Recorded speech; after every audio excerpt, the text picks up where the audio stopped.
Senhoras e senhores, muito boa noite, sejam todos muito bem-vindos. É com imensa satisfação que iniciamos o 2º Congresso de Educação, Tecnologia e Conhecimento do SESI São Paulo. Iniciativa que visa contribuir para a melhoria da qualidade da educação, um dos objetivos de desenvolvimento sustentável da Agenda 2030 da ONU, proporcionando espaços para a troca de experiências e atualização sobre as principais tendências na área educacional. Este congresso se destina a todos os profissionais envolvidos direta ou indiretamente com a educação, professores licenciados nas diversas áreas, pedagogos, gestores de ensino e aqueles que desejam e acreditam em uma educação com mais qualidade para os brasileiros. Pedimos a todos a seguir, para a imposição de respeito, possamos acompanhar a execução do hino nacional.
Nós gostaríamos de registrar e agradecer a presença do Sr. Roberto Xavier Augusto Filho, gerente executivo de educação do SESI São Paulo, Sr. Zeno Ruedel, secretário de Educação de Valinhos, Agradecer também a Regina Célia Nunes da Silva, secretária de Educação do município de Itaoca, a Lucilene Cia, supervisora de ensino municipal da Prefeitura de Sumaré, também a Geralda Magalhães, supervisora de ensino municipal da Prefeitura de Sumaré, a Marli Rangel e a Silvana Monteiro, coordenadoras do Núcleo de Inclusão da Prefeitura de Sumaré, Alessandra Salomão Miyamoto, diretora do Centro de Atividades do SESI Jundiaí, André Luiz Vignon, diretor do Centro de Atividades de Piracicaba, Santa Bárbara do Oeste, Americana, Guilherme Castilho Sábio, diretor do Centro de Atividades do SESI Indaiatuba e Itu, Paulo Pinca Casati, diretor do Centro de Atividades do SESI Campinas Santos Dumont,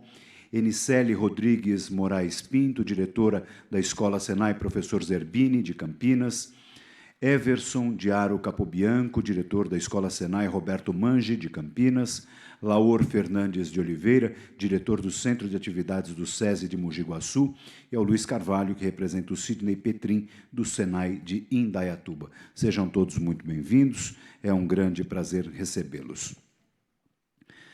Para as boas-vindas a todos, convidamos ao palco o diretor do Centro de Atividades do SESI de Campinas, André Luiz Martins.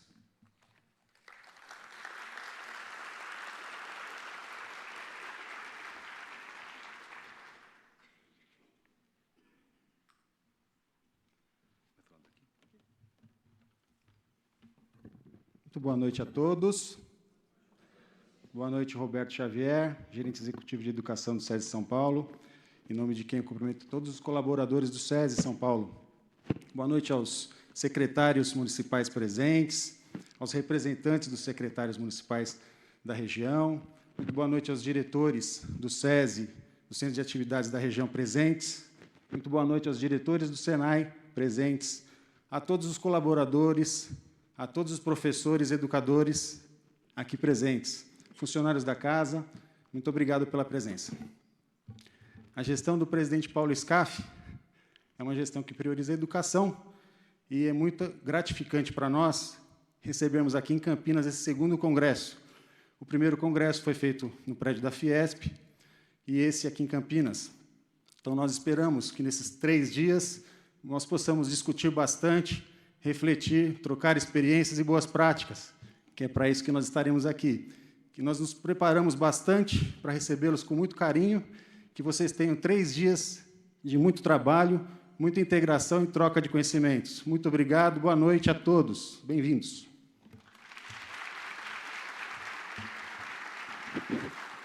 Obrigado, André, pelas palavras e, desde já, agradecemos todo o seu empenho e de toda a sua equipe na organização deste evento. Ações como essa fazem toda a diferença.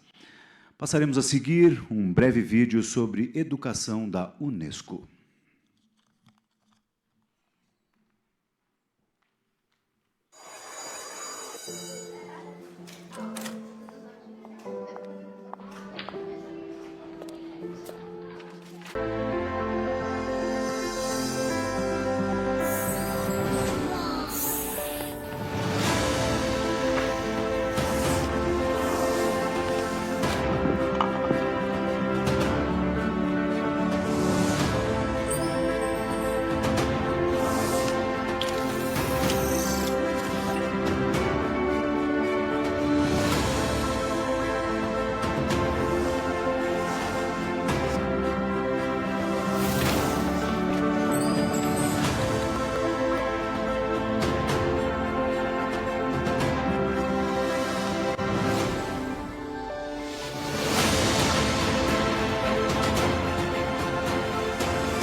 Convidamos ao palco o gerente executivo de educação da rede escolar SESI São Paulo, Roberto Xavier, para conversar conosco sobre esse vídeo.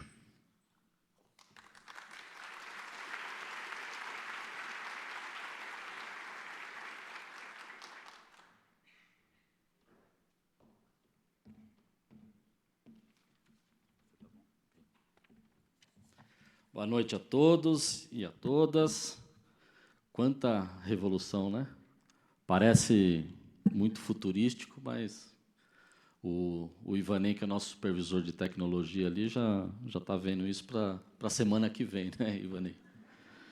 Você imagina daqui 5, 6 anos, 10 anos, 15 anos, como é que o nosso ensinar e o nosso aprender não vai ser modificado, né? Eu queria, antes de iniciar aqui meus comentários, agradecer a Elizabeth Barbosa, aqui da Secretaria de Educação de Campinas, por todo o apoio que tem dado também para a gente.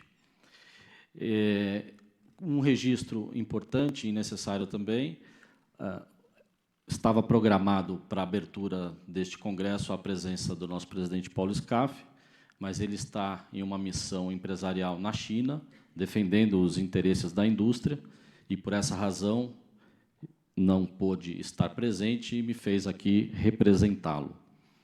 Então, em nome do SESI, eu agradeço a presença de todos e espero que este congresso traga muitos caminhos e esperança a todos que trabalham com a educação. O vídeo da Unesco que acabamos de assistir revela que as situações de aprendizagem devem alinhar propósitos educativos ao que faça sentido aos alunos. O estímulo à curiosidade e à criticidade levam à construção colaborativa do conhecimento. Para além de cooperar, os saberes somados tornam-se integrantes não pelo mero uso da tecnologia, mas pela aplicabilidade em situações reais que envolvam os vários conhecimentos de mundo. Por isso, utilizam-se diferentes recursos, sejam eles tecnológicos, físicos e humanos, já que é possível identificar que as ações dos alunos é o que faz a diferença, uma vez que é a forma de agir frente aos desafios que conduzem ao conhecimento. Portanto, a educação passa por mudanças que exigem um olhar atento e aberto ao novo, pois nossos alunos têm se transformado e, ao mesmo tempo, descoberto caminhos os quais a escola deve estar preparada. O século XXI é pautado pela criatividade e pela inventividade, características advindas da revolução tecnológica e midiática, que tem adentrado as salas de aula. A educação 4.0 e as tecnologias de informação e comunicação se tornaram agentes de transformação, pois o aluno é visto como sujeito ativo, respeitado por suas predileções e bagagem cultural, seja proveniente do meio ou das novas formas de ler o mundo. Isso tudo torna os processos de ensino e aprendizagem uma troca de saberes, permanente e significativa, onde os velhos paradigmas são desconstruídos e há um maior estímulo à participação do aluno na construção do seu próprio aprendizado. A escola e a sociedade sempre estiveram entrelaçadas, e, nesse momento, isso se faz ainda mais relevante. O ambiente educacional tem se fortalecido como um espaço de criação, reflexão, crítica, convívio consigo, com o outro e com o meio, e tantas outras descobertas. Portanto, nós, educadores, devemos estar cientes dessas novas expectativas, nos preparando, buscando estudos, metodologias e outras que nos levem ao ensino de qualidade e, principalmente, equitativo. Atento a isso, o SESI São Paulo vem investindo fortemente em universalizar em toda a sua rede as oportunidades de aprendizagem dos nossos mais de 94 mil alunos. Recorrendo à memória, me lembro que, desde 2007, nosso presidente Paulo Scaff vem direcionando todos os esforços do SESI São Paulo para uma educação de excelência, que se concretizou com a implantação da educação em tempo integral, a implantação do ensino médio, a articulação e a formação dos alunos também no ensino profissional, a construção e revitalização de mais de 120 unidades escolares, com a implantação de laboratórios, bibliotecas e, recentemente, os Fab Labs, que, aliás, nos tornamos a maior rede de Fab Labs escolares da América Latina.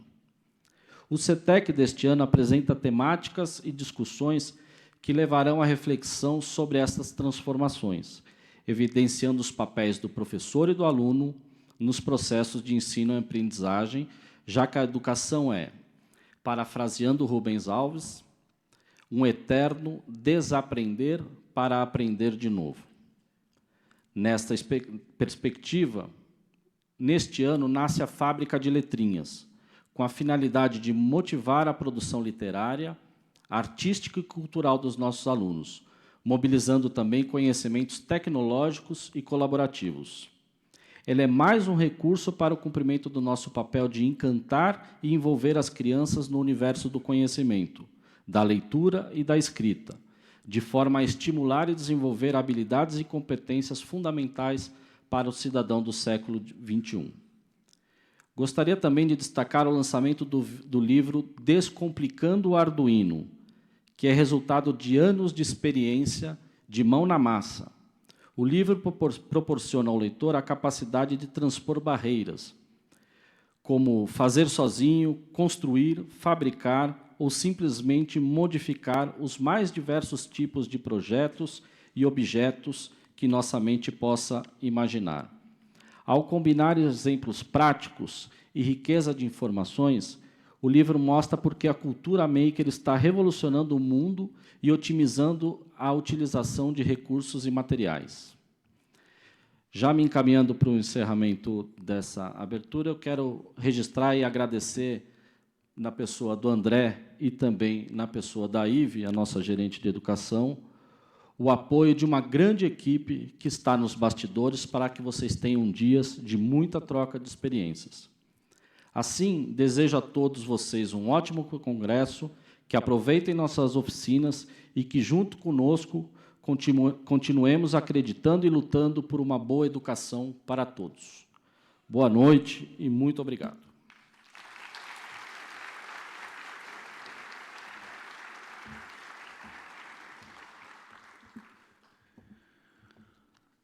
Muito bem. A nossa convidada especial, a doutora Mina Karina Mäki-Honko, é professora universitária sênior em Educação Especial Inclusiva na Universidade de Tampere, na Finlândia. A parceria SESI-Finlândia vem ao encontro do enriquecimento para o Brasil nesta fase de tantas transformações das políticas públicas.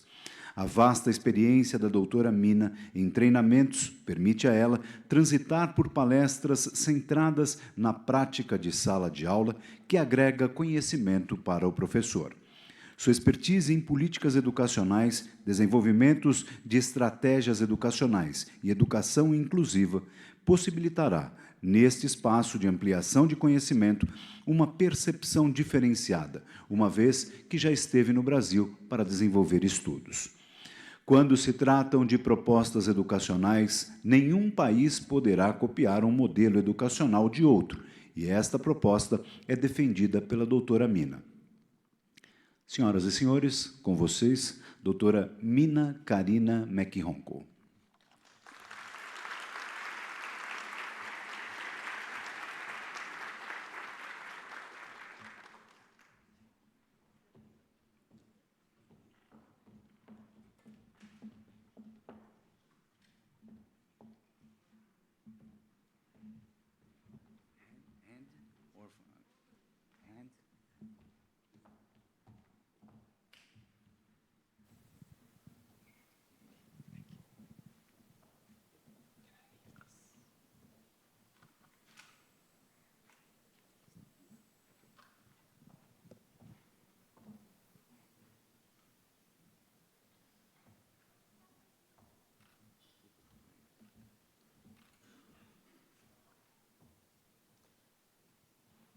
Thank you. This is really the great honor for me to be here and give the speech for you, because I can even feel how strong passion we all are sharing here for the education. The title, what I'm going to talk about this evening, is Active Learner at the Center of the Learning Process. I based this presentation for my practical experiences and also the research findings.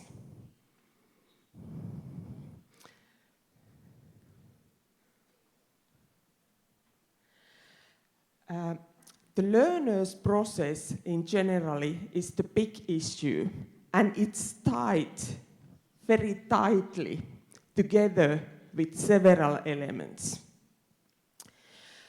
It's tied together with the national core curricula and the local curricula, what the teachers are implementing in the school level for the students.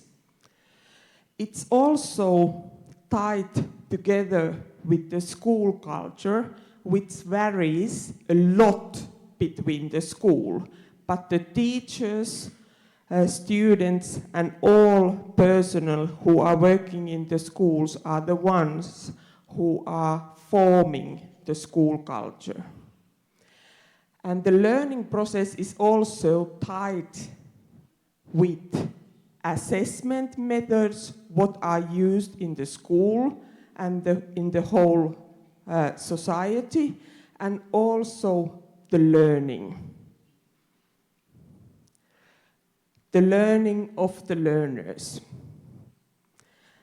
But in this presentation, I focus on 3 of those main areas when I'm talking about the active learner.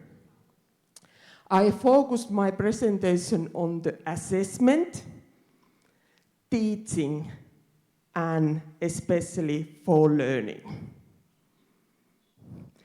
And before I start the presentation, I will be giving for you the task. In the next slide, I'm going to have quite strong argument. The argument is a student's failure in the learning is a failure of the school. And during this presentation, I try to express the arguments which support that argument. And your task is to try to find, have I had opportunity or possibility to give you those arguments that you will agree about this argument. And in the end of this presentation, we are going to vote. You can express your opinion. Do you agree or not for this argument? Okay. First, I'm going to the main point, which is learning. Because we always need to remember the learner in the classroom. Sometimes, for example, I, who is working mainly at the university, I'm just thinking about my research and big ideas and training the teacher students. I try to remember that why I'm doing that work is that child in the school. I have here 2 examples. They both come from the math. This is the one. When I worked as a teacher in the teacher training school, I asked from the student, how do you remember the result of calculation 7 times 8? the student replied for me, so I remember the results of calculation as follows. At first, 8 times 8 is 64. And then I remember that there is a number 6, both results. And she meant 7 times 8 and 8 times 8. But the 6 is in different place in both results. And after that, I remember that I have to subtract 1 from number 5, so the result is 7. Result for 7 times 8 is 56. Whoa. It's the long story short. The student, she was in that time 3rd grader. She could explain her thinking process, how she solved that calculation. And then the next example, it comes also from the math. I asked the 3rd grader of the student to count this, 34 plus 45. And how she calculated, I will be showing it to you.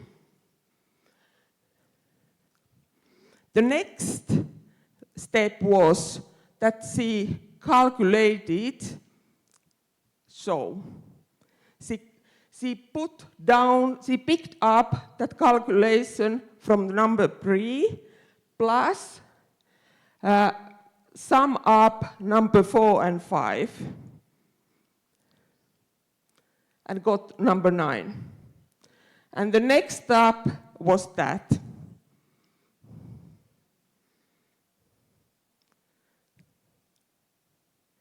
And then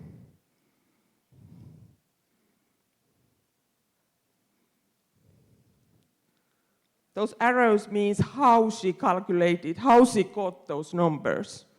And the final result was this.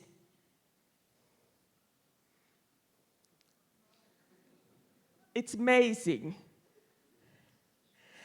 But how I got this process out, I worked together with her, and I asked her to count and also tell how verbally what she is doing next.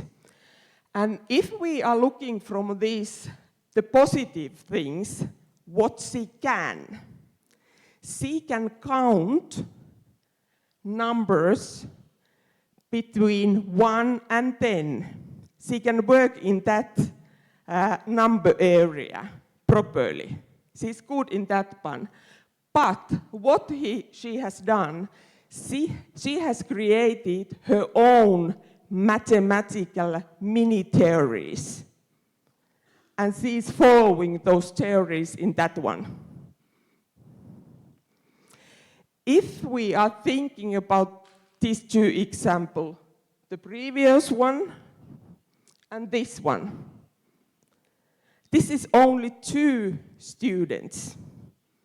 And in the classroom, we can have even 30 or 25 students. And all of them are different. They differ from each others. That really challenging us as teachers.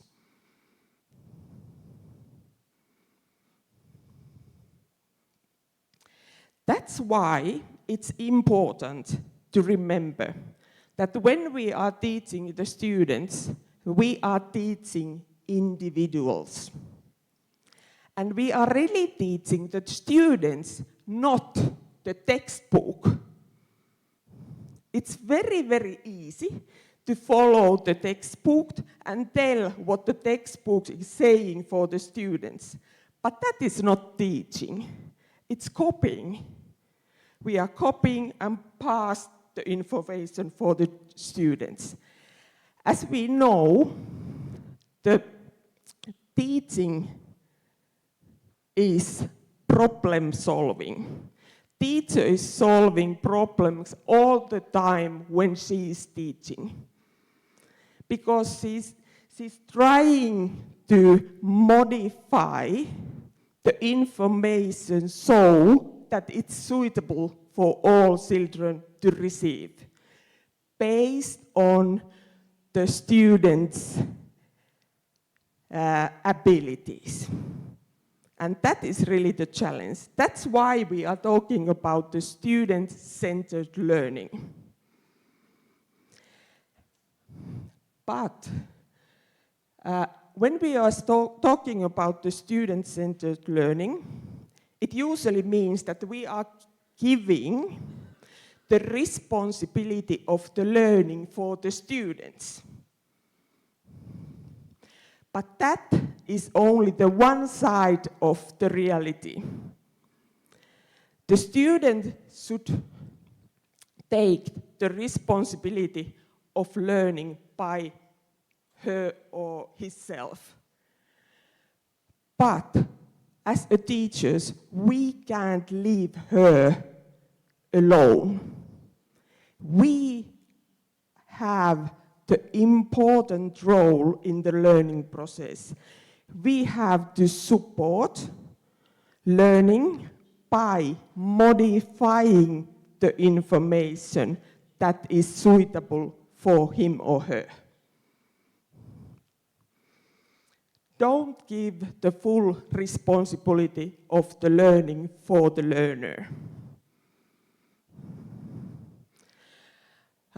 When we are talking about the student-centered learning, we usually say that it's important to activate the learner, wake her up. It's meaning that I can't only deliver the information. If the student needs information, they can look it from the Google. What they need the skills to select the most important information. All that information flowed, what we are having surround us. And use that information for solving, for example, for solving problems. Then we are talking about the deep learning and understanding. Not just that we are giving to students the basic things to solve. We need to challenge them, solve the problems. Then I like to pick up the issue of mutual respect with the learner-teacher relationship. Learner and teacher need to trust each other and respect each other's. When we are teaching as a teachers, we also need to open our eyes and ears and learn from the students. In that process, we are not just the givers, we are not just giving something for the students, we are also receiving and learning all the time from them. We can even talk about assessment. We are all the time assessing students, what they know, what I need to teach more, what part of I need to teach more. And sorry to say, but it means that we need to all the time assess where we are going, which part, what goals we have reached, what not. And also we need to give the feedback for the students, what they can and what skills or abilities they need to develop more or further. Why we support, and also the research finding is supporting the student-centered learning. We have seen, when we have done the research, that the student-centered learning approach increase the motivation and engagement to learn of the students. It also increase the teachers' understanding of the students. They get to know the students. It's important also that the student-centered learning increase students' independence and responsibility. But, as I said before, we need to remember that we can't give the whole responsibility for them at once. We need to teach them so that they are ready, step by step, take more responsibility of their own learning. And the one important issue is the lifelong learning. That is also I'm sure that also in your curricula, that we need to support the learning during the life.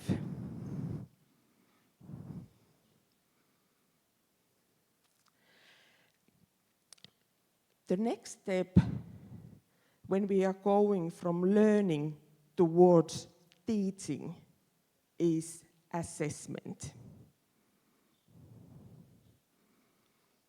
And that is challenging us a lot.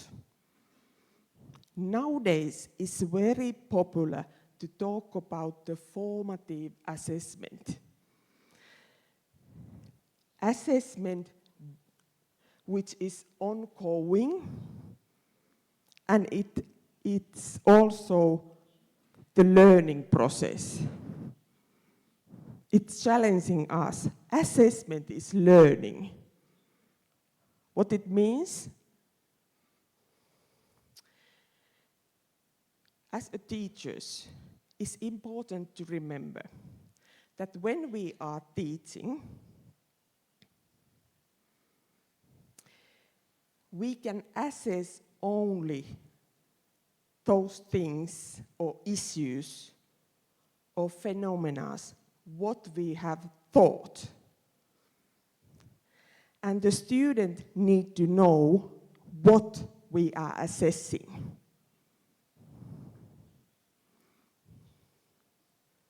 It means that the learning and the assessment methods need to be connected tightly. We have the different kind of assessment methods. Most common and most often used is a written exam and tests, paper pencil testing.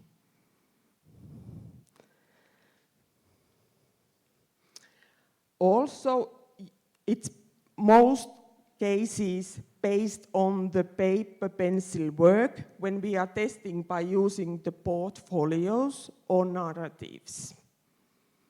That is also testing or assessment.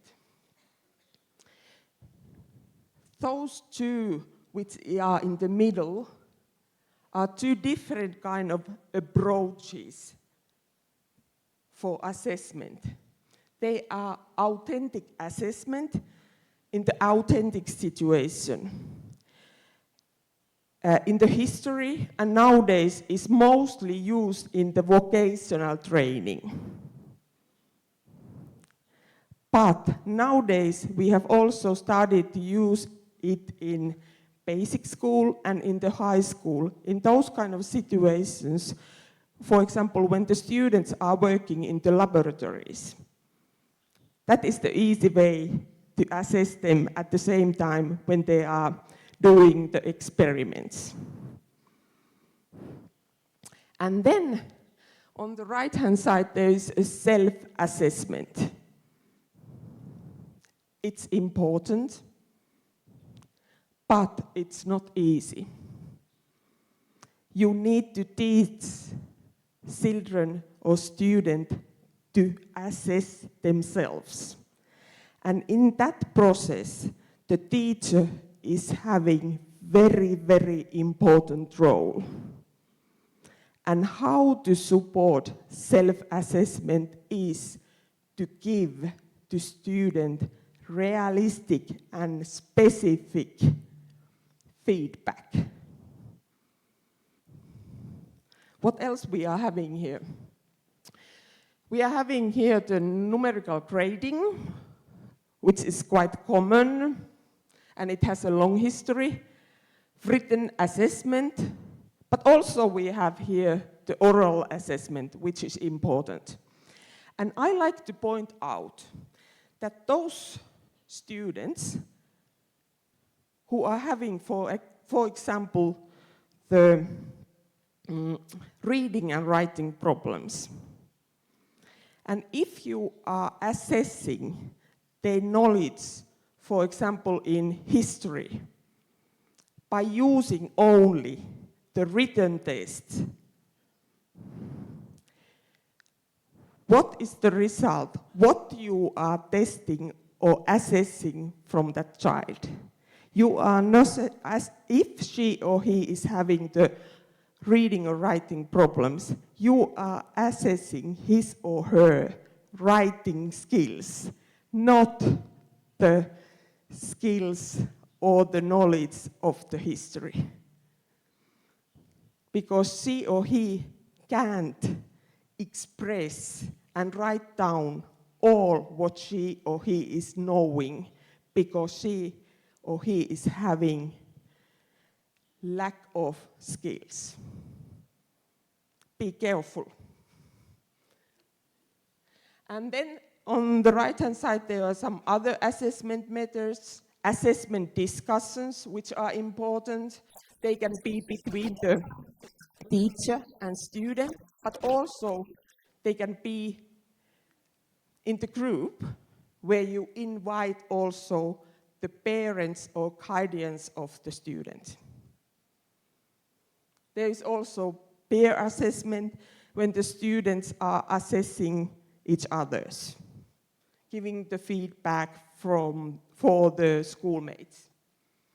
And then on the up there, on the left-hand side, you can see the observation, discussions, questioning. Especially the observation is important. And we in the school side, we need to learn that observation from those who are working in the early childhood education. They have used it in centuries. They really know.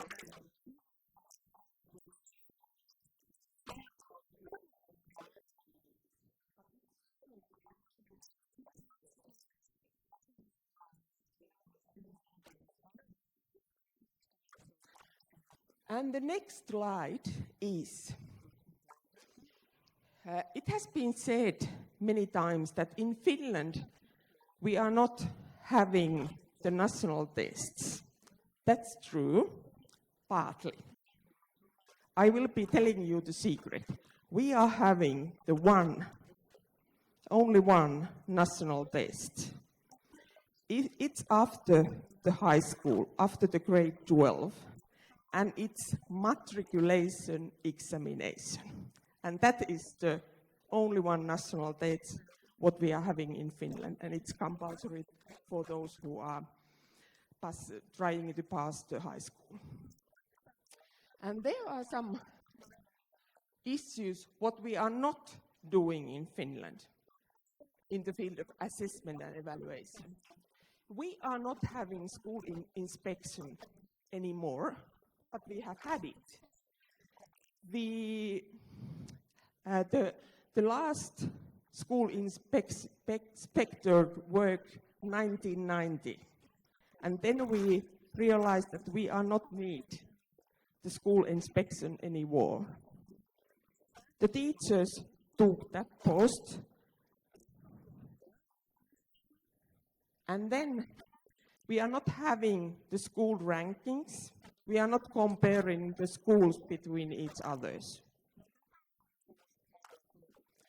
We are not having the national centralized curricula. We are having the curricula framework. And then based on that, the schools are developing their own local curriculums. We are not having the centralized learning materials. We have had that system, but nowadays the schools and the teachers can decide what kind of materials they're using. This I said before, no national tests. We are not having the teacher standards and teacher evaluation. The principals, the head of the schools are the ones who are assessing their teachers, their workers. This is what we are not having, but we are doing assessment and evaluation in Finland too. I said that we are not having the national test. We have only one, but we are doing the national sample-based evaluation of learning outcomes in different levels.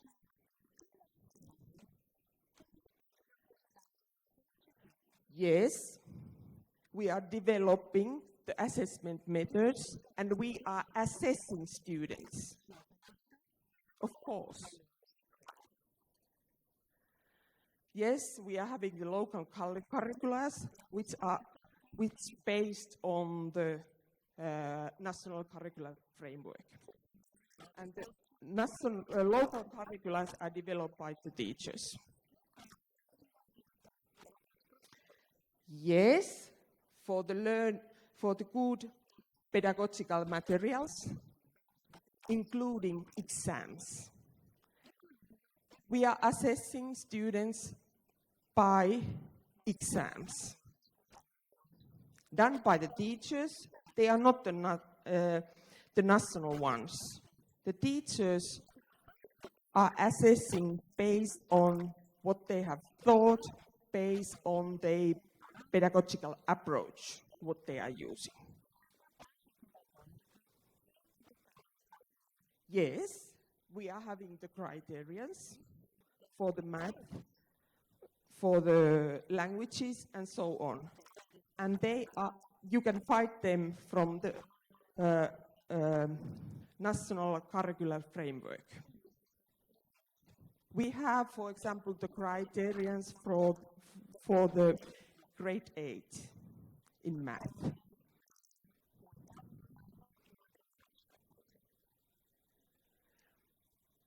And all those, what I have expressed and told for you in this slide, they all based on the teacher's knowledge.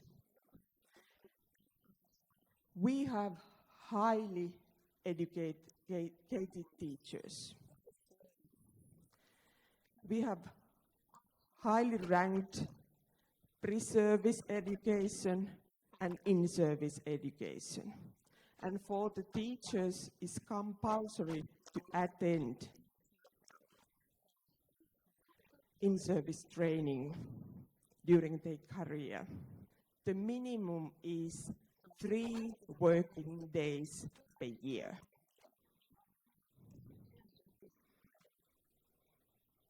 And then the most important issue, we are trusting our teachers.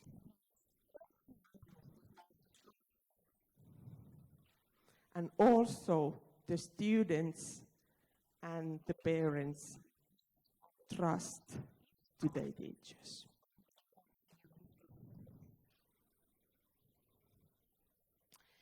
And I like to raise up some practical examples.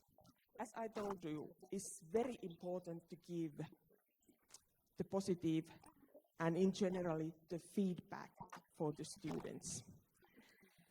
If we categorize that thing, they are basically 4 types of feedback styles as such. First one, which is not very effective, but it's quite often used, is general non-targeted praise for the students. We as teachers, it's quite easy to say for the student, excellent, well done, that's great. What about what you are giving the feedback for me? Then we are also giving the negative feedback. That's not good enough. That's untidy work. We are giving also that kind of work, feedback. And then those 2, which comes up next, are most effective ones, but they are rarely used. One is targeted effort feedback. The example of that can be, you are working hard on your reading. And the last one is targeted ability feedback. We are giving the feedback of the student ability. The example can be, you are really smart at math.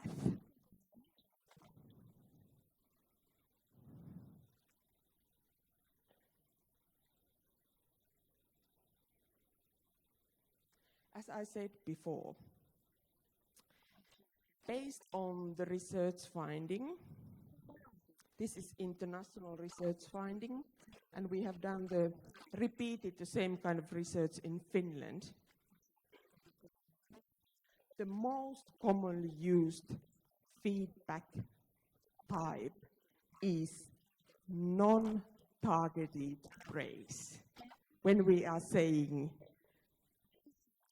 excellent, well done, that's great.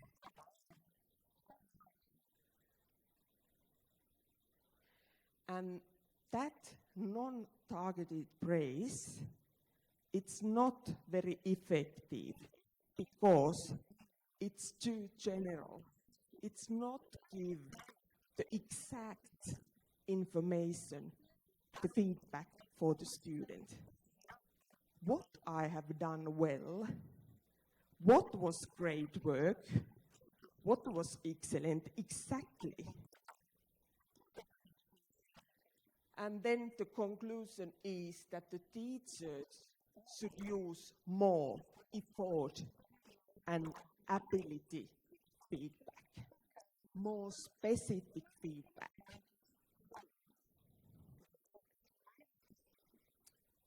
And then I continue with the practical example of the assessment during the learning process. The metacognitive skills of the students are the ones which are supporting his or her understanding of his or her abilities, skills, and the knowledges. And this is one example. During the learning process or after the lecture, we can ask the students, do self-assessment. Of course, when we are having the small children, we need to start with the small things, not the big ones. For example, the one lecture can be too big issue to assess. When we are asking or developing the metacognitive skills of the students, we can use those kind of questions. What did we do during this lecture or during this task? Why? It's a very difficult question to answer. Why did we do it? Because the teacher said. We need to try to ask them to find the bridge between the learned skills to the, for example, the everyday life. What did I learn? Sometimes I'm asking that question from my 16-year-old daughter when she's coming to school. And what she's replying, nothing's very special, normal. Or she can be replying for me that nothing. Why you ask that?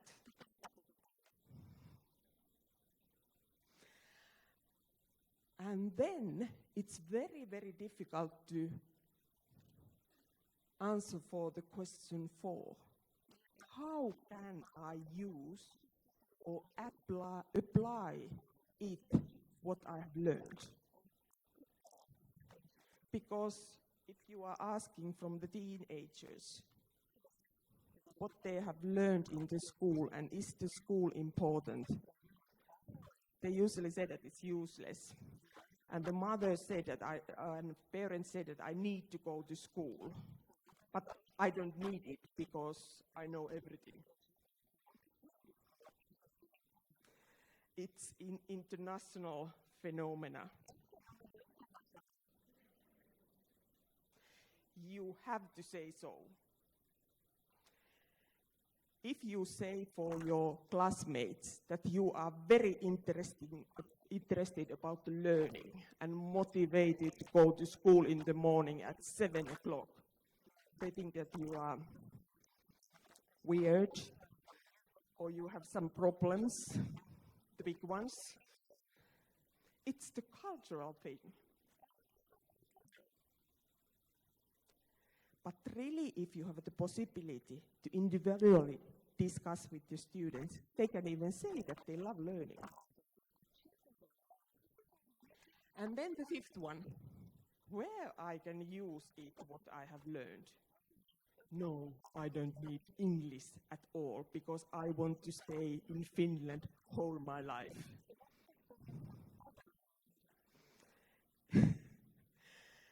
What question do I still have about it? Critical questions. That is very important. That is really the one when I'm taking the responsibility of my own learning. I know I can solve this kind of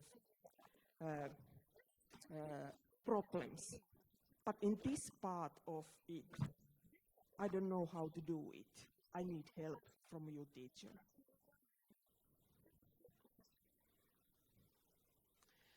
And then, the second example of assessment during the learning process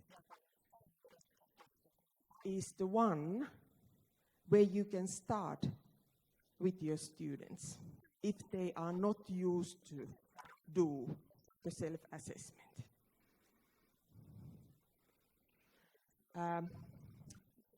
I know that the soccer is big issue or football is big issue in Brazil, is it so?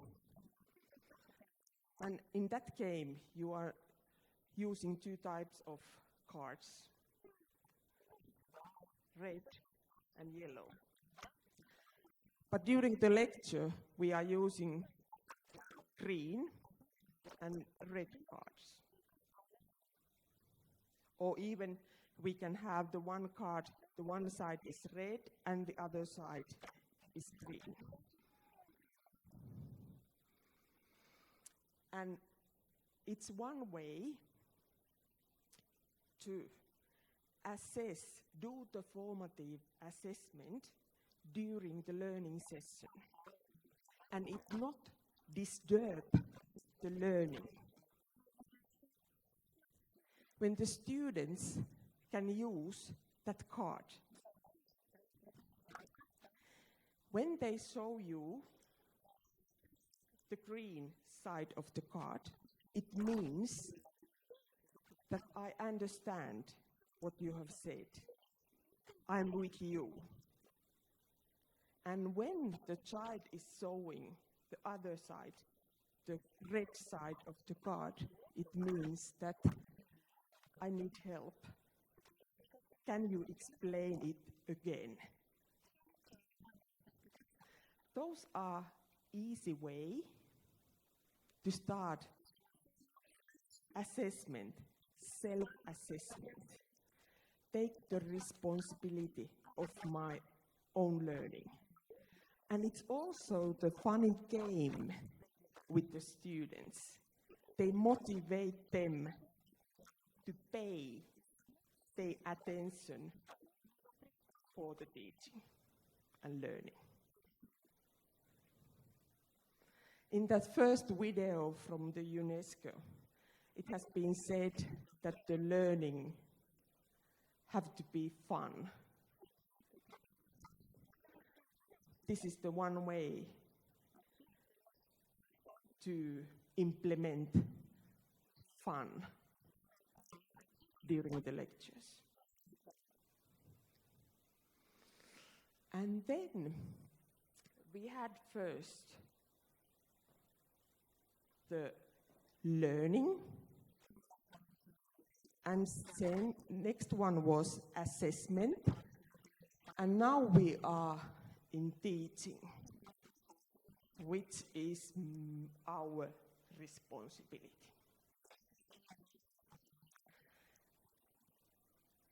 And in this part, I will say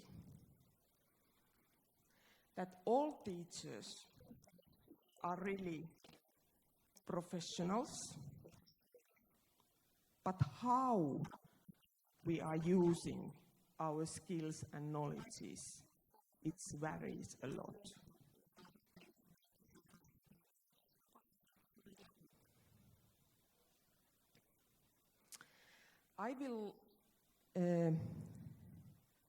I have picked up here, based on the research findings, what are the key principles of high quality teaching.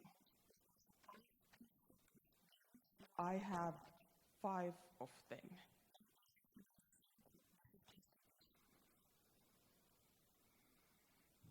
One is focus on the adaptive expertise. Shortly, I will go back to that sentence, what I told you. It's important to teach the students, not the textbooks. Second one is focus on pedagogical knowledge and scientific evidence. It's important to use the methods, teaching methods, based on the scientific evidence, best practices, evidence-based practices, not just Moodle understanding or evidences. I have used it because it works. Third one is focus on the content knowledge and the pedagogical content knowledge. The very general example. It's totally different to teach math than Finnish language or Portuguese. You need different kind of methods. Fourth one is focus on deliberate practice. Think first, plan your teaching. And after teaching, assess what you have done. And the fifth one is focus on ethical, professionalism. Teachers' role is quite important to support students' holistic development, not only to rise up their knowledges and skills, cognitive path as such. It's the most easiest part, as you know. When we add the emotional issues, behavior, social skills, it's much more challenging. And then in the next slides, I go deeper in those key principles of teaching.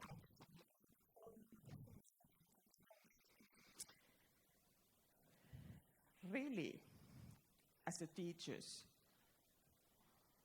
we are the change agents.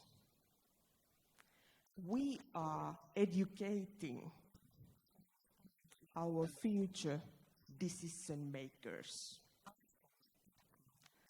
And that's really the big thing, because we don't even know where we are educating them, what kind of world will be when they are in the work life, when they are adults.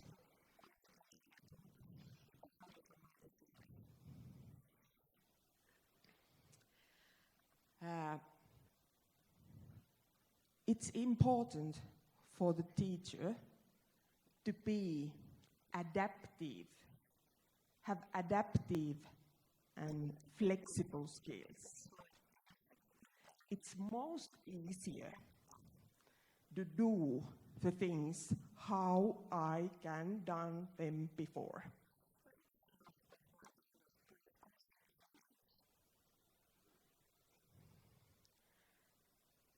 I need to be all the time quite innovative. I need to create, as a teacher, innovations, rise up to new ideas, follow the new research, what the universities are doing, maybe doing the research by myself. You need to live and be very aware what happens in the world all the time.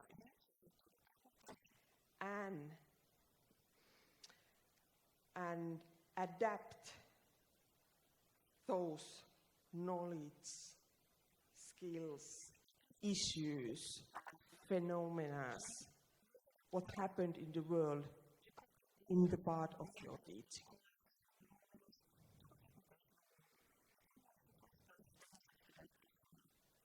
And it's very important, and I know that Finnish teachers and those teachers who have good quality education,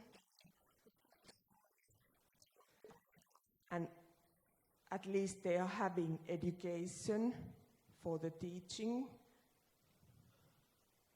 They are privileged because they can base their teaching on the theories, what they have learned during their teacher studies. And that is very, very important. They can be self-directed and collaborative.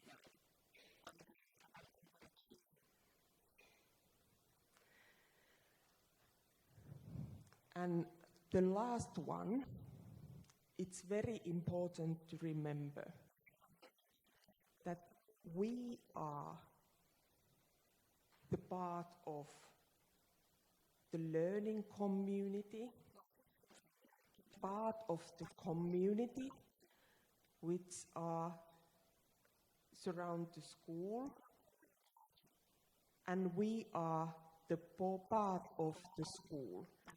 There is no need for the teachers to do the work alone. It's important to share and learn from each other. Do co-teaching, team teaching, work together, share.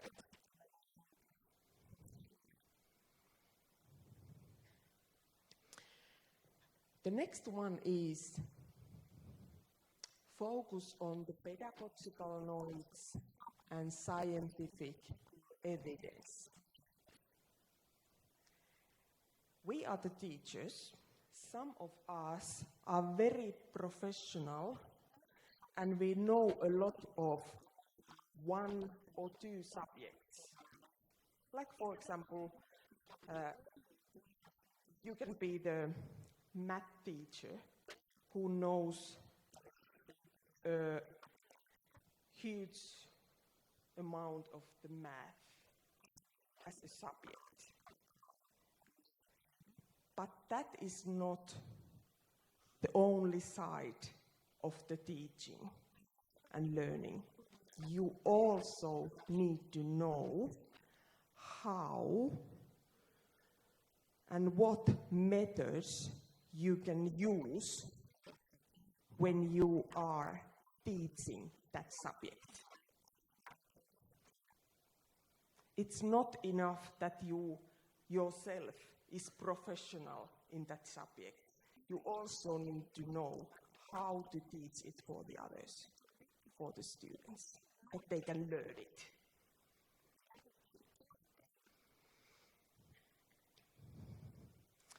And also, as a part of the teacher studies, we learn about the development of the human being. We who have worked as teachers, we know that when we are teaching those small ones, grade 1, grade 2 students, they are the little still, and we need to use the different kind of methods than when we are using in the high school or in the secondary school. Because the children and those students are in different, in the different states of their development.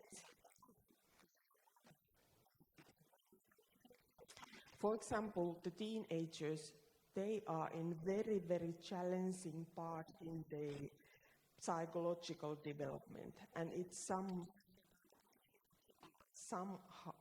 sometimes, maybe I should say, always affect their learning process. Because they don't know, are they adults or child? And what are the requirements of the parents and the teachers of them? How the adults are handling them and what are the requirements from them.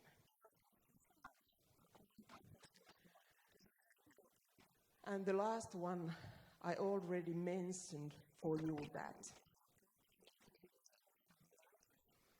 when you are selecting the teaching method, you need to know why. You need to have the theory of that one.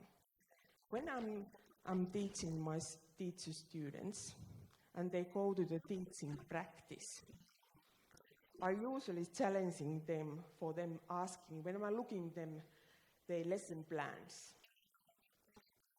I'm asking them that you have chosen this method to teach for the students. Why? And they won't say it, but I can read from their faces that they think that that teacher is really nasty. But that is how we are supporting the teacher-student to grow up as a professionals and work as a professionals in the future. And we, as a teachers, we know why we are using that methods and why we are not using the other one. We have the evidence of that one from the research.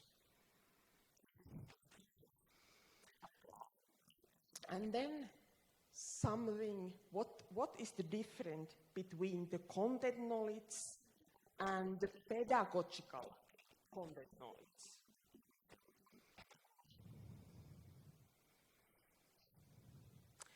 Teacher should be the professional of that subject or the many subjects what she or he is teaching. And especially this issue is important when you are implementing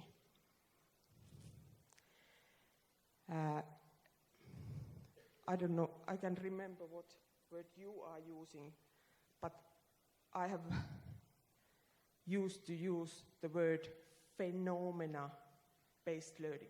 By the way, you are using the integrated learning. When you integrate the different subjects in the one task or in one in one task. In that point, when you are planning or implementing the integrated learning or phenomena-based learning, you can't do it if you are not the professional in your own subject. You really need to know what are the basic and most important knowledge and skills in your subject and how to integrate those knowledge in that phenomena, what we are now studying or researching. Because phenomena-based learning is almost the same than study or research process. It has the same step, same phases.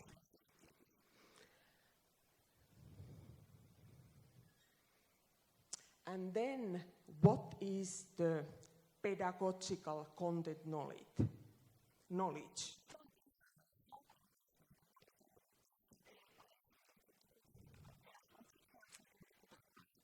It's the one what we are learning when we are doing the pedagogical studies, when we get the qualification to work as a teacher.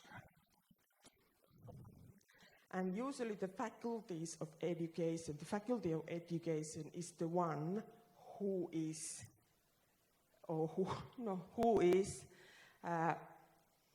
responsible to teach that one.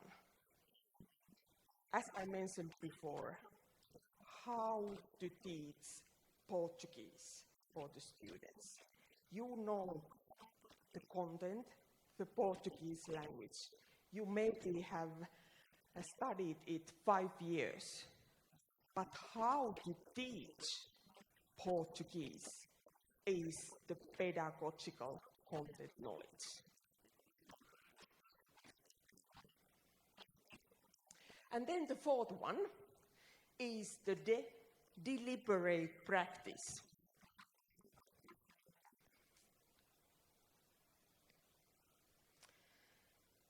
Sometimes it happens for us who have worked as teachers years, 15, 20, even 30 years. We are getting used to that work, and we think that we know everything, how it goes. We are not willing to develop ourselves or challenging us.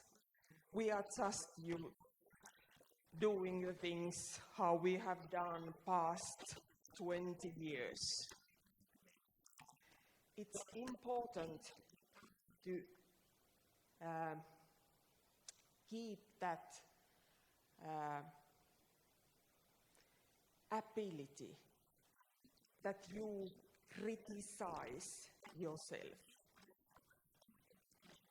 You reflect, do the self-reflection of your work, of yourself, and evaluate what you have done. The teachers, we usually do the planning. We are planning for the school year, for the semester, for the month, for the week, for the day, and per lecture. But after the school day, it's quite challenging to evaluate how it went. We have the mutual idea how it went, what worked, what not. But usually we are too lazy, too busy, or something that we won't do the proper evaluation and also take those parts with worked and write them down that we can use them next time when we teach the same issue or subject. Remember that if you are not having the time to do the evaluation of your work and do the self-reflection every day, they do it once in the month, once in the week. But remember to do it sometimes. You can even book that time in your calendar. It's time for thinking, reflecting. It's time for me. In this busy life, we need the time for thinking. And the fifth one is last but not least, ethical professionalism.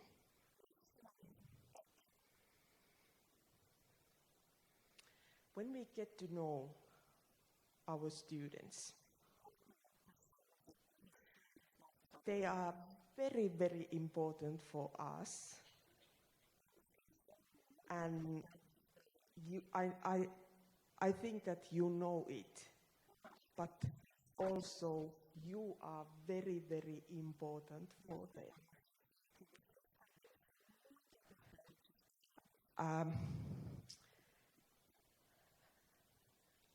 I think that most of us can remember our first teacher when we went to school.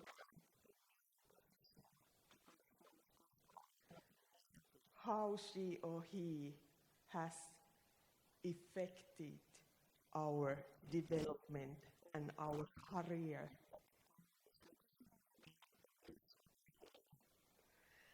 Think about how important persons the educators and teachers are for the students and their life. Take it in the positive way, not the negative way. I got the postcard from my best friend, and that postcard, I got it. It was a Teacher's Day in October, and that postcard, there's only the text which says that I am a teacher. What is your superpower?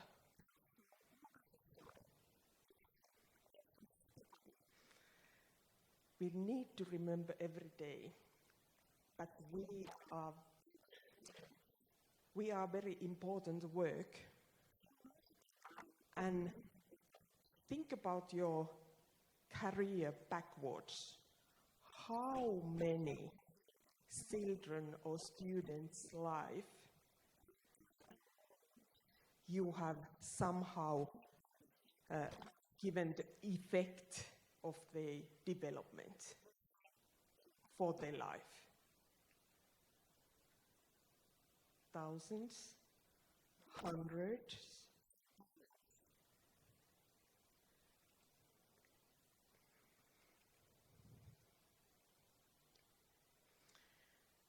And now it's time for voting. I gave the task for you. I gave this strong argument in the beginning of this presentation. A student failure in the learning is a failure of the school. Raise up your hand if you agree.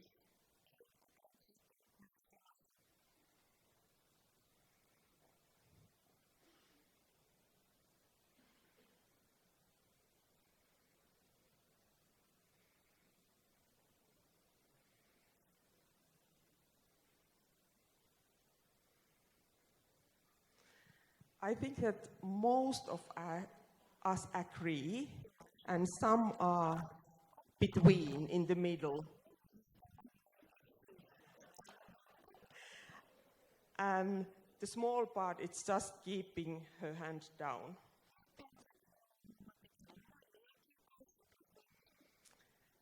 Thank you for the feedback to me about my lecture. And the last thought, what I like to leave for you is this thought I have picked it from the very famous, well-known, internationally known designer from USA, Paul Smith.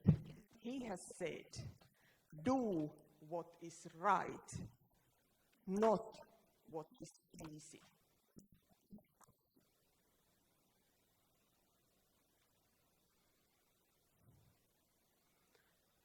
Thank you for your attention.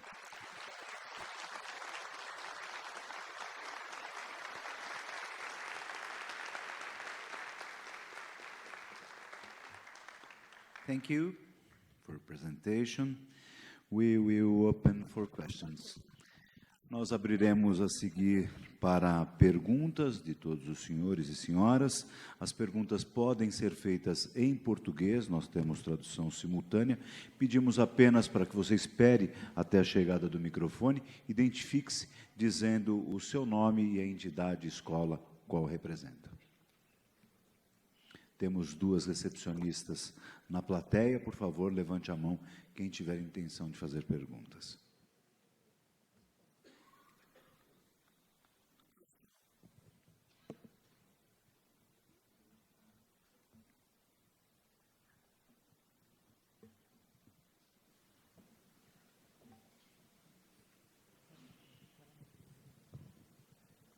Temos alguma pergunta? A primeira sempre é difícil, mas a hora que começar...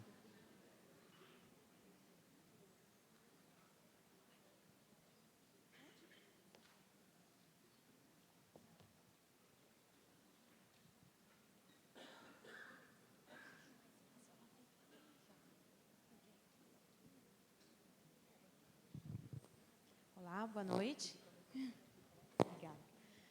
Meu nome é Caroline, sou professora de língua portuguesa no SESI de Araraquara. Não? No translate? My name is Caroline. I'm a teacher of Portuguese in SESI Araraquara. It's better for... Pode ser em português? Pode. Eu ouvi, né, muito bem essa palestra e me chamou a atenção uma fala específica em que você coloca que nesse mundo ocupado, nesse mundo busy world, né, para pensar, nós precisamos de tempo. Eu concordo muito com essa sua fala e sinto que, assim, meu superpoder, enquanto professora, é ser um pouco multitarefa. Com 40 aulas semanais, é muita coisa, né? E eu sinto que eu estou sempre... Eu chego em casa e planejo o que vai ser, e faço o meu feedback, corrijo, redação, muito tempo para isso. E eu sinto que eu estou adiando o meu sonho de fazer o mestrado já fiz, o doutorado. E como é que eu vou... Assim, é um desafio. E eu fico me perguntando, assim, como a Finlândia conseguiu chegar nesse nível de... avançado aí de educação, como que funciona para os gestores a carga horária dos professores, assim? Como é que quantas horas eles têm? Como é que isso funciona? Porque eu sinto que é um entrave para mim. Faço o que consigo, dou conta, mas é sempre algo que me pega. Às vezes eu falo, poxa, se eu tivesse mais tempo, acho que eu conseguiria ser melhor, né? Essa é a minha pergunta. Queria saber como que é lá.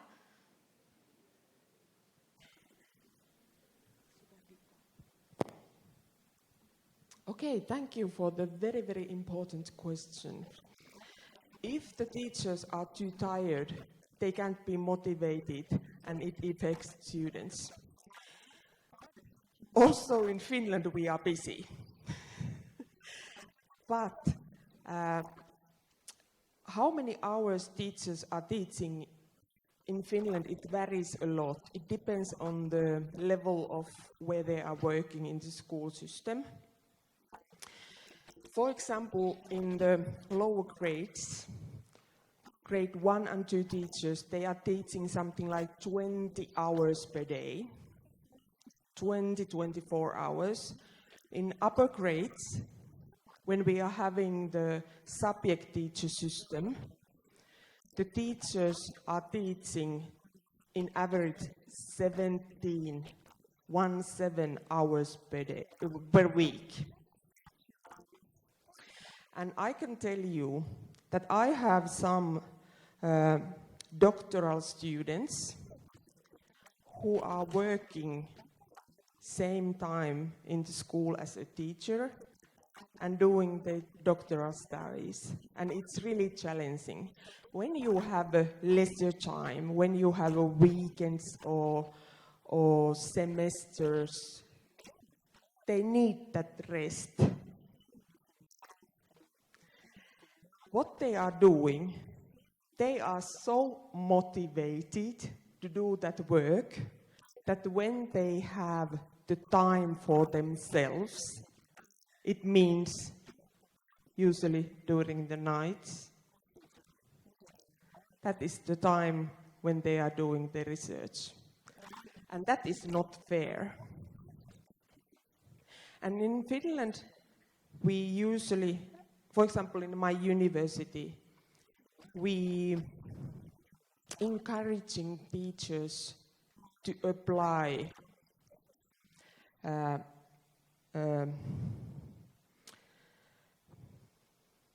stipendia, tai scholarships from outside, foundations and so on, that they can do their research during the daytime when they have a leisure time. And also, from my experience, if you are doing your PhD thesis, you need, during that process, it's usually last, if you do it at the same time when you are working something like 5 years even, 4 or 5 years, you need at least some months that you only concentrate for that work.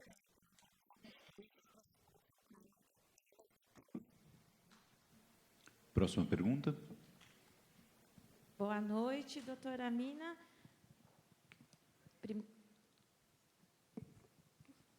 Sorry. It's too difficult. Yes. Boa noite, doutora Mina. Primeiramente, gostaria de agradecer a sua excelente palestra e por compartilhar conhecimentos tão importantes para todos nós aqui do Brasil. E nós, aqui na Rede SESI São Paulo, nós estamos encaminhando na implementação da inclusão de alunos com deficiência e transtorno para o desenho universal da aprendizagem, para a aprendizagem. E eu gostaria de saber como que é a abordagem na Finlândia em relação aos alunos alvo da educação especial e se houve essa transição entre a adaptação curricular, que se trata de um currículo de segunda categoria, um currículo descontextualizado, para um currículo universal.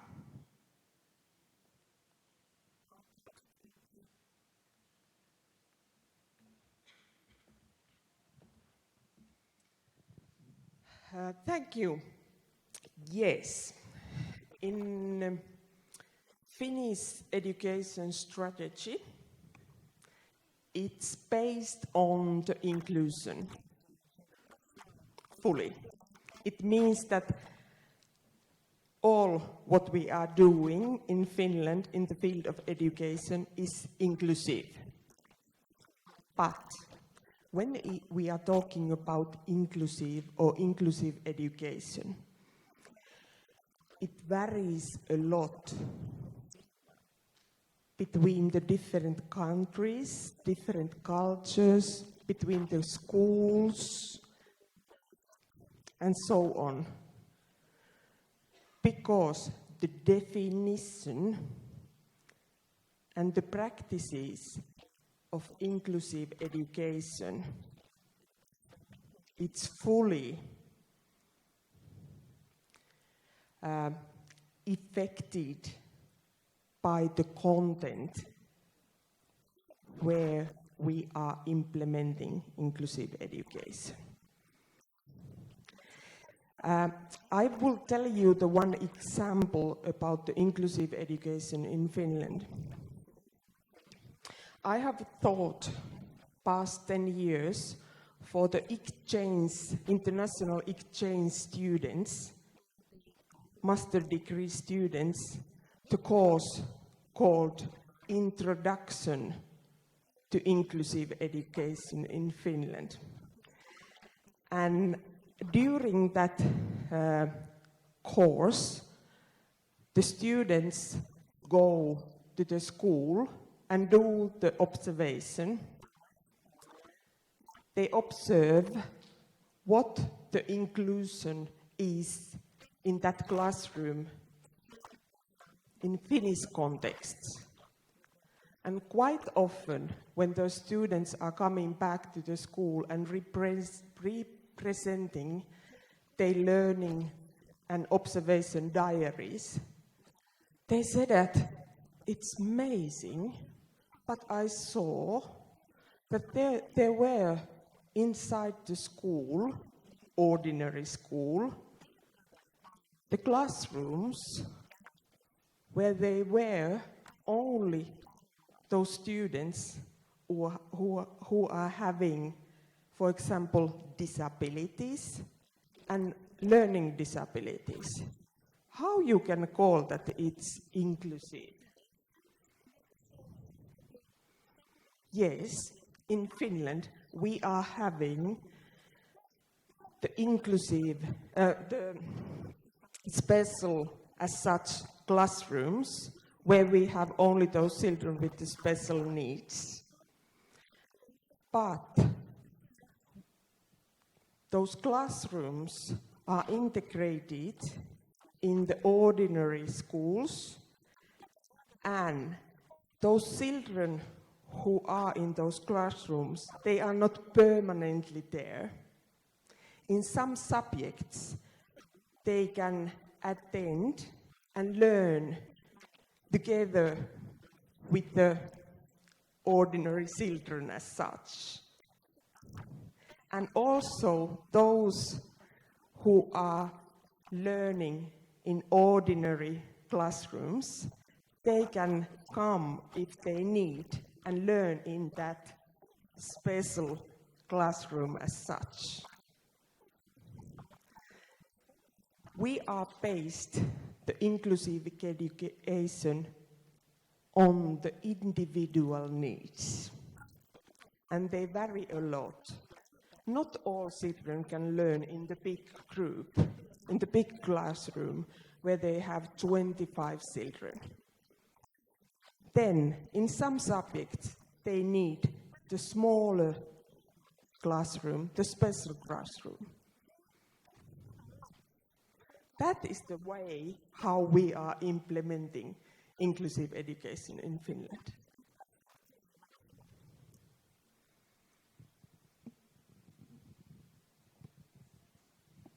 Okay, I try to survive with this exit. Yes. Boa noite, professora. Meu nome é Joel, sou professor de educação física. Tenho 3 perguntas para a senhora. A primeira é, esse modelo de aprendizagem baseado em fenômenos, a senhora acredita ser um processo educacional mais eficaz comparado com outros, ou é um modelo mais eficaz para a situação cultural atual da Finlândia? Essa é a primeira pergunta. Segunda pergunta, se esse modelo finlandês, que compreendi ser descentralizado no processo avaliativo, poderia ser reproduzido em sistemas educacionais maiores. E terceira pergunta, se a impressão que tive é que os processos educacionais que vocês utilizam são baseados em sistemas psicológicos. Se vocês têm estudos de processos educacionais baseados em características mais discursivas e menos psicológicas. Obrigado.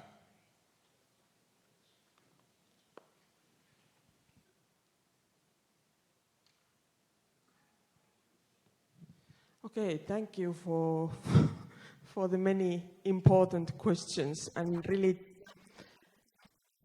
they are so big questions than answering for them in shortly it's difficult, but I try to. I start with from the phenomena-based learning.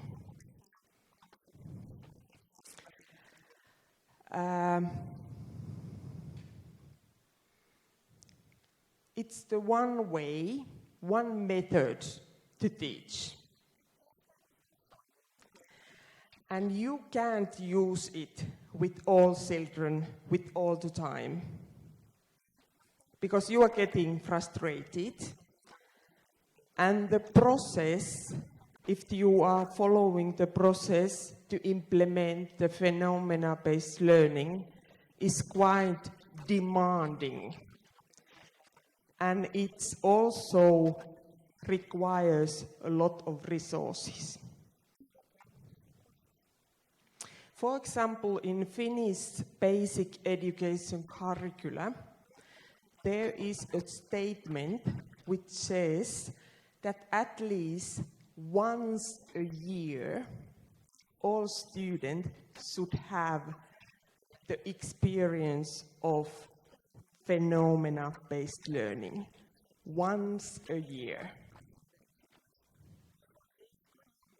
And when we are talking about the phenomena-based learning, the students with whom you are going to implement that method should have the basic skills. It's important that they can read, write, and do math in some level, that they can find information and also express what they know by using the language. It's the one method, but as we know, we have 1,000 others. I won't rise up in the up, but I think that it's important to at least to try. Does it fit for you? Is it your way to teach? And the second one was about the assessment. The question. Yes.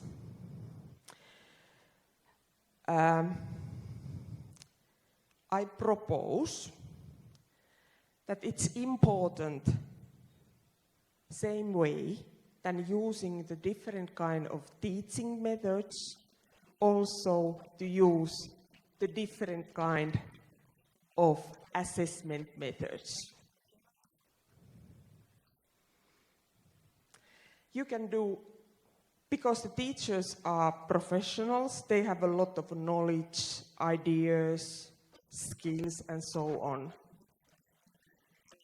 You really know what is the best way and method to assess your subject and your students.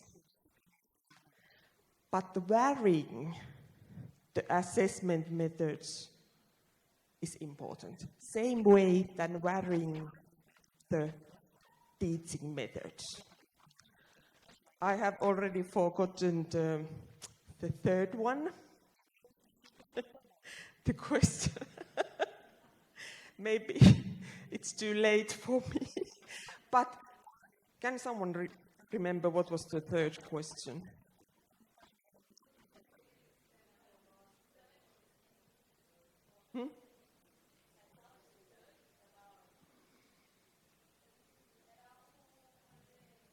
Yes,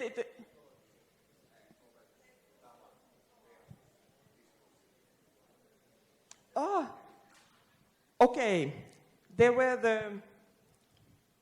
the comparison somehow, the pedagogical methods and the discursive methods. Was it something like that?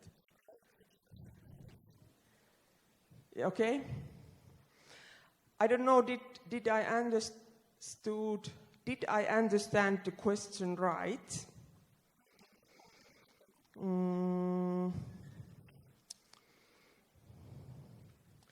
But when we are talking about the teaching and learning,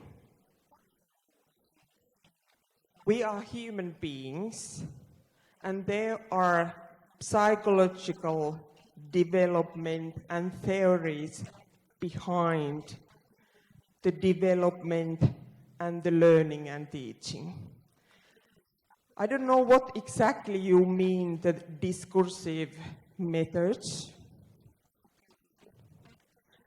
but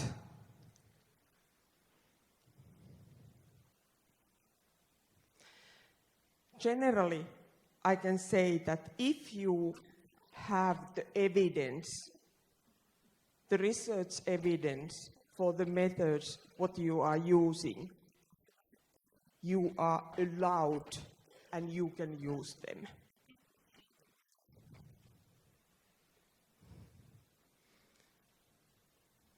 Thank you. Muito bem, uma vez mais agradecemos. Mina Karina, thank you for your presentation. Muito bem, amanhã nós iniciaremos as atividades pontualmente às 8 horas com a palestra da professora Roxane Rojo, que falará sobre as dimensões do currículo e os impactos com a reforma do ensino médio e a implantação da BNCC. Aguardamos a todos vocês. Em nome do Serviço Social da Indústria, SESI São Paulo, mais uma vez agradecemos a presença de todos e desejamos uma ótima noite.